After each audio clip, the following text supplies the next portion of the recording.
Hello everybody, welcome to my channel.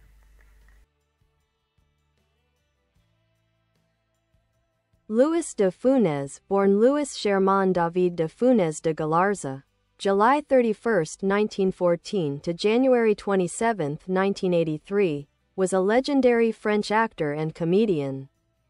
Celebrated as one of France's greatest masters of slapstick and expressive humor. Over a career spanning more than 4 decades, he became an icon of French cinema, known for his explosive energy, rapid-fire delivery, and rubber-faced expressions that could convey entire dialogues without a word. Early life. Louis de Funès was born in Courbevoie, France, to Spanish immigrants who had fled their homeland before his birth. His father, a lawyer, hoped Louis would pursue a stable career. But the young de Funès was more interested in music and comedy than in academics. He trained as a pianist at the Conservatoire de Paris and worked as a jazz pianist in bars and cabarets during the 1930s and 1940s, a period that helped him hone his sense of rhythm and timing, which later became key to his comedic genius. Career beginnings. De Funès began his acting career relatively late, appearing in minor film roles throughout the 1940s and early 1950s. For years he was a background actor, often credited simply as the man who shouts or the angry customer. His distinctive face and nervous energy gradually caught the attention of directors and audiences. His first major success came with Les Belles Bachantes 1954, and later Pouic Pouic 1963, which showcased his manic style of comedy. These roles set the stage for his true breakthrough. Rise to stardom. Louis de Funès became a household name in the 1960s with a string of box office hits that defined French popular cinema.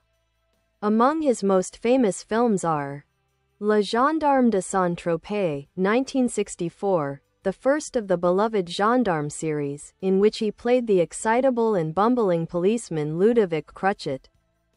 Fantomas, 1964 to 1967, where he portrayed the uptight Commissioner Juve, constantly outsmarted by the master criminal Fantomas. Le Grande Vadrouille, 1966, one of France's most successful comedies, co-starring Bourvil, in which the two men try to help British airmen escape Nazi-occupied France. Le Cornio, 1965, another classic pairing with Bourvil, featuring de Funès as the conniving businessman Léopold Soroyan. His comedic style combined physical humor, sharp improvisation, and bursts of fury, making his characters both ridiculous and oddly endearing. Acting style and legacy. De Funès was a master of expressive body language. His face could move through a dozen emotions in seconds: anger, fear, cunning, pride, often exaggerated to absurd effect. He had an impeccable sense of timing, both verbal and physical, and he preferred rehearsing meticulously to control every gesture and reaction. Although most of his films were in French, his humor transcended language barriers. He became a cultural icon not only in France but also across Europe, especially in countries like Germany, Poland, Russia, and Spain. Later years. In the 1970s, de Funès continued to dominate French comedy with hits such as Lala ou la Cuisse, 1976, and La Zizanie, 1978. However, his health began to decline due to a heart attack in 1975. He slowed down but continued to act selectively. His final films, Le Soup aux Choux, 1981, and Le Gendarme et les Gendarmettes, 1982, were both commercial successes. He died on January 27, 1983, in Nantes, France, at the age of 68, leaving behind a legacy that still defines French comedy. Legacy. Louis de Funès remains one of the most beloved and recognizable figures in French film history. His movies continue to air regularly on French television and are cherished by new generations. Known affectionately as Fufu by fans, he represents a timeless kind of comedy, frantic, human, and universal. In 2013, a museum dedicated to his life and work, the Musée Louis de Funès, was opened in Saint-Raphael, later relocated to Saint-Tropez, where he had filmed many of his famous gendarme movies.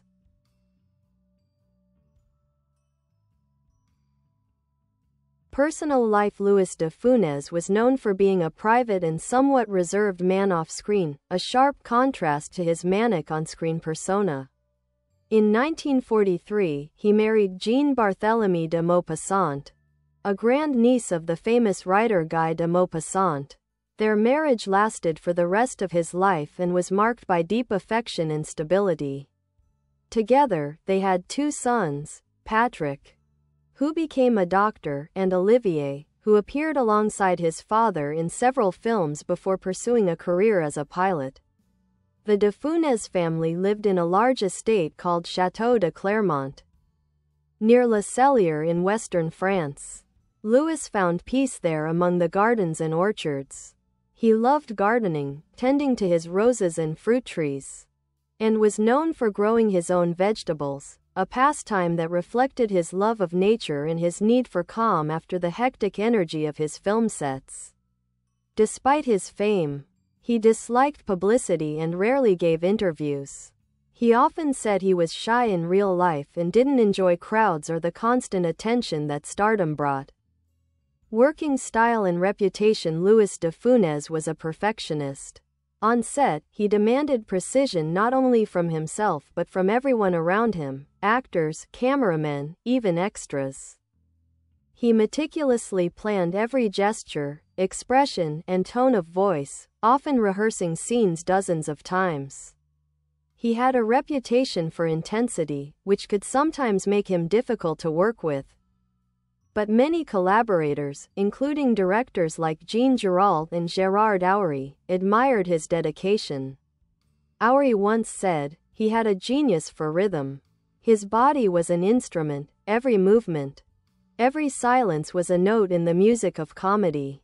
De Funès's work ethic paid off. From the mid-1960s to the late 1970s, he was the most popular and highest-grossing French actor, with his films consistently topping box office charts in France and abroad. Famous collaborations. He often worked with a circle of directors and actors who understood his comedic rhythm. Some of his most memorable collaborations include Bourvil, their partnership in Le Corneau, 1965, and Le Grande Vadrouille, 1966, became legendary. The duo's contrast, Bourvil's gentle, naive charm against de Funès's fiery temperament, created perfect comedic chemistry. Jean Girault directed the Gendarme series, which became synonymous with de Funès's name. Gérard Houry directed de Funès's biggest hits, including Le Grande Vadrouille and Les Aventures de Rabbi Jacob, 1973, the latter being considered one of the best French comedies of all time. Cultural impact. Louis de Funès's influence reaches far beyond France. His humor, based on universal human emotions like greed, jealousy, pride, and frustration, has made his films timeless across cultures. In Eastern Europe, his movies were among the few Western comedies allowed during the Cold War era, making him a symbol of joy and rebellion. In Germany, Poland, and Russia, he remains as beloved as in France. Modern comedians often cite him as an inspiration, including French stars like Christian Clavier, Danny Boone, and Gad Elmaleh, who grew up watching his films. Final years and death. After suffering a heart attack in 1975, doctors advised him to slow down, and he temporarily retired from acting. However, his passion for cinema brought him back for a few carefully chosen roles. In 1980, he received the César d'Honneur, a Lifetime Achievement Award from the French Academy of Cinema Arts and Techniques, recognizing his immense contribution to French culture.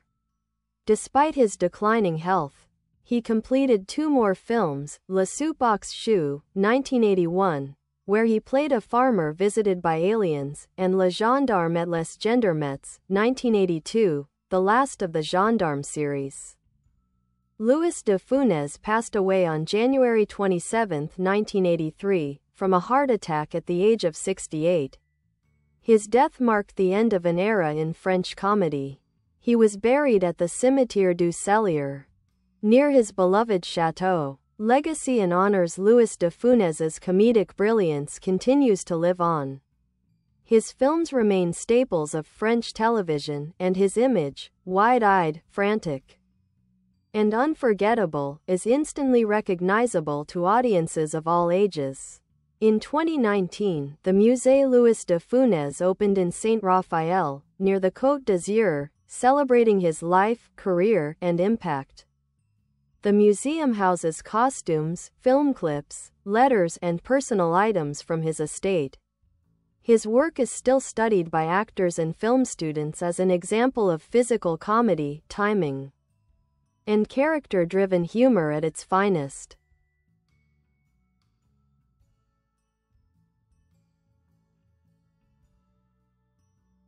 Comedic style and themes. Louis de Funès's comedy was both physical and psychological, built around tension, frustration, and explosive release. Unlike many comedians who relied on dialogue or slapstick alone, de Funès combined both, with an unmatched sense of rhythm, control, and exaggeration. At the heart of his humor was the portrayal of authority figures losing control. He often played men who were proud, short-tempered, and obsessed with status: a policeman, a businessman, a restaurant critic, or a small-time boss, who ended up overwhelmed by chaos, lies, or his own arrogance.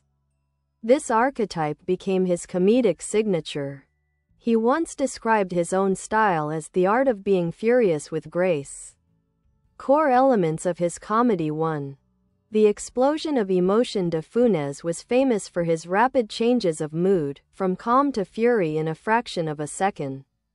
His characters would twitch, snarl, grimace, and gesticulate wildly.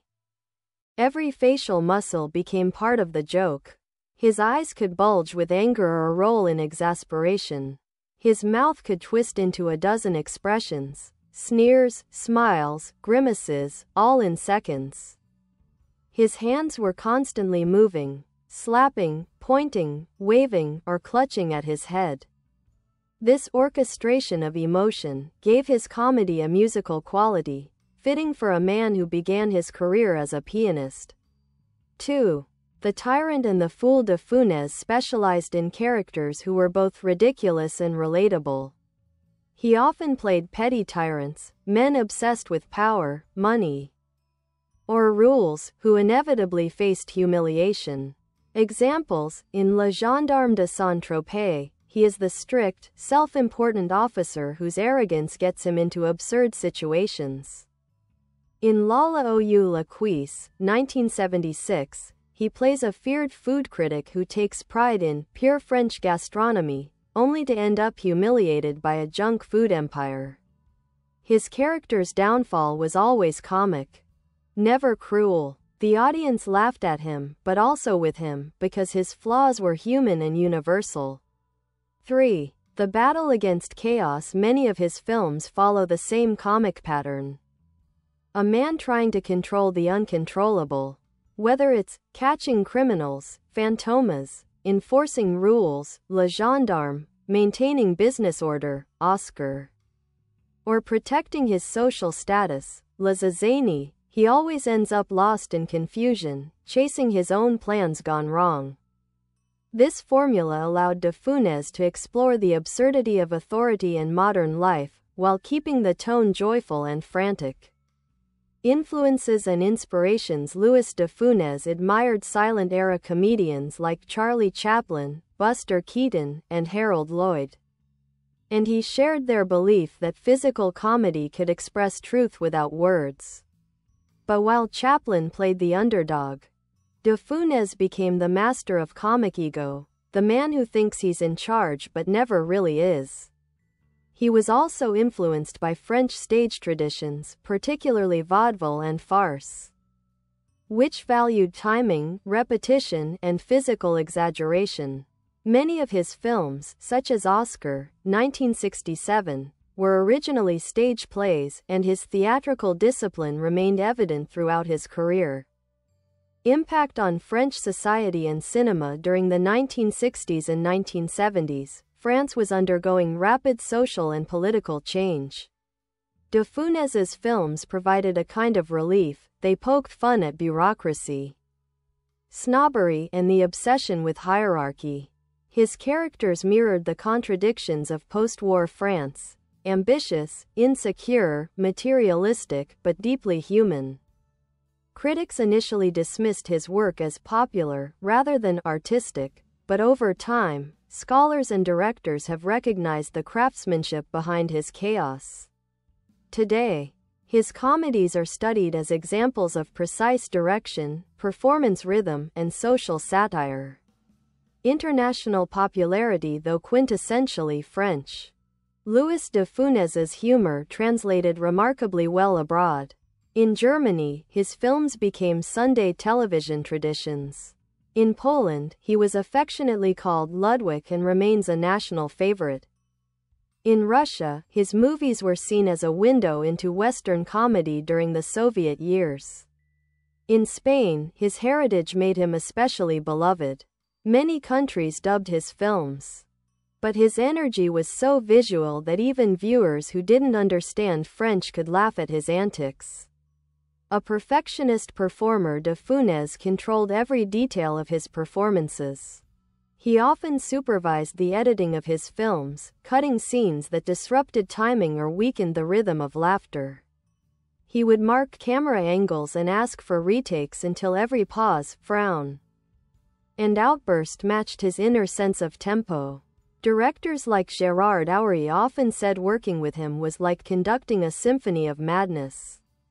This control made his comedies feel fast, alive, and musical, with laughter timed like notes in a score. Tributes and lasting fame. Since his death, Louis de Funès has remained a pillar of French culture. His name appears regularly in polls of the most beloved French actors of all time.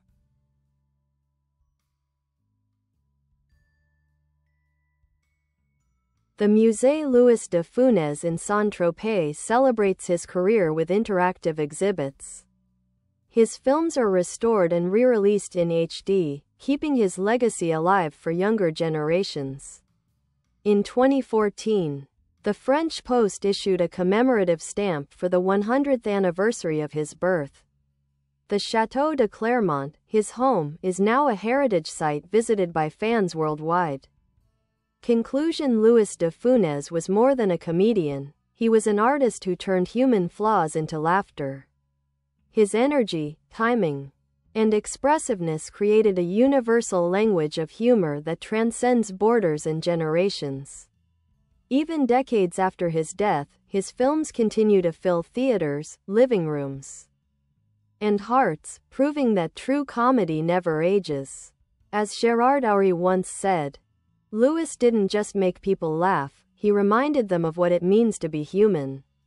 Most iconic film roles and behind-the-scenes stories. Louis de Funès starred in over 140 films, but a handful stand out as defining both his style and his immense popularity. These films not only showcase his comic range but also mark key moments in French cinematic history. 1. The Gendarme series, 1964 to 1982, films: Le Gendarme de Saint-Tropez, 1964, Le Gendarme à New York, 1965, Le Gendarme Saint-Marie, 1968, Le Gendarme en Balade, 1970.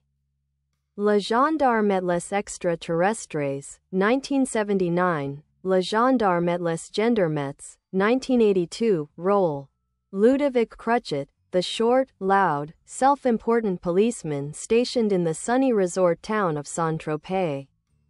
These films made Louis de Funès a national treasure. As Cruchot, he embodied every trait that audiences loved about him: arrogance, insecurity, vanity, and boundless energy. The gendarme movies mixed slapstick with social satire, poking fun at police bureaucracy, tourism, and the chaos of modern life. Behind the scenes, de Funès was heavily involved in the direction of the series, shaping his characters' quirks and mannerisms. Saint-Tropez became synonymous with the films and later built a museum in his honor. During the filming of Le Gendarme et les Extraterrestres, his heart condition made long days difficult, but he refused to slow down. "The show must go on," he said, "as long as there's laughter." 2.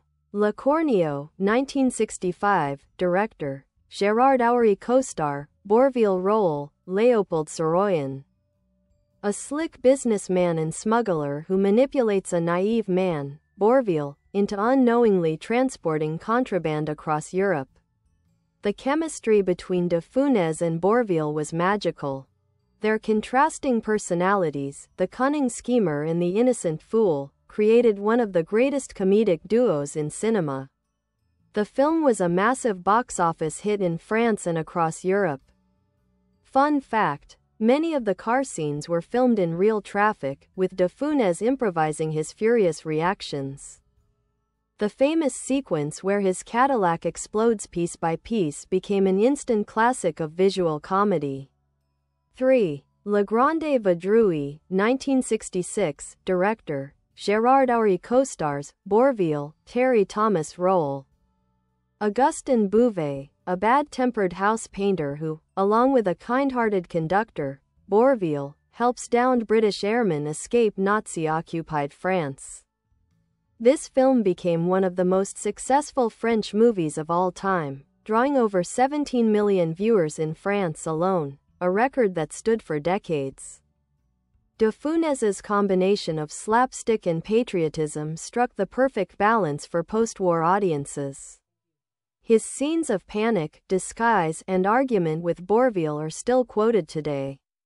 Trivia: during one famous sequence, Bye bye. Thanks for watching. Bye.